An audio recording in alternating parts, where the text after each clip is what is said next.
রীতিমতো পণ্যবাহী কন্টেনার গাড়িতে করে 40টি মহিষ পাচার করতে গিয়ে ফুলবাড়ী বিএসএফ ও পুলিশের হাতে গ্রেপ্তার 2 জন মহিষ পাচারকারী। তবে মহিষ পাচারের ছক ভেস্তে দিল ভারতীয় সীমান্তরক্ষীর ফুলবাড়ী বিএসএফ জওয়ানরা। পুলিশ ও বিএসএফ জওয়ানদের প্রায় দিন চোখে ফাঁকি দিয়ে পণ্যবাহী ট্রাকে করে নিয়ে যাওয়া হচ্ছিল 40টি মহিষ।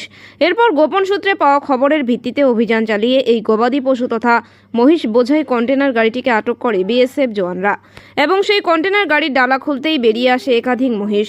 যদিও নিয়ম অনুযায়ী গবাদি পশু পরিবহন করতে হয় কেবলমাত্র লাইভ স্টক পারমিটের যানবাহনেই।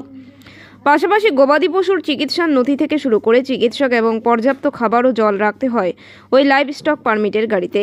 কিন্তু সমস্ত নিয়মকে তোয়াক্কা না করেই একটি পণ্যবাহী গাড়িতে করে নিয়ে যাওয়া হচ্ছিল গবাদি পশু। সূত্রের খবর, বিহার থেকে শিলিগুড়ির ফুলবাড়ী বাইপাস হয়ে ওই পণ্যবাহী গবাদি পশু বোঝাই কন্টেনার গাড়িটি যাচ্ছিল জলপাইগুড়ির দিক থেকে আসামে। গোপন সূত্রে খবর পাওয়া মাত্রই অভিযান চালায় বিএসএফ জওয়ানরা। ফুলবাড়ির টোল ট্যাক্সের কাছে চলে এই অভিযান। আটক করা হয় ওই ট্রাকটি, উদ্ধার করা হয় 40টি গবাদি পশু। এই ঘটনায় গ্রেপ্তার হয়েছে 2 জনকে। অভিযুক্তদের শিলিগুড়ি মেট্রোপলিটন পুলিশের নিউ জলপাইগুড়ি থানার পুলিশের হাতে তুলে দেয় বিএসএফ। অপরদিকে শিলিগুড়ি মেট্রোপলিটন পুলিশের নিউ জলপাইগুড়ি থানা 2 জন অভিযুক্তদের বিরুদ্ধে আইনানুগত ব্যবস্থা নিয়ে জলপাইগুড়ি আদালতে পাঠায়।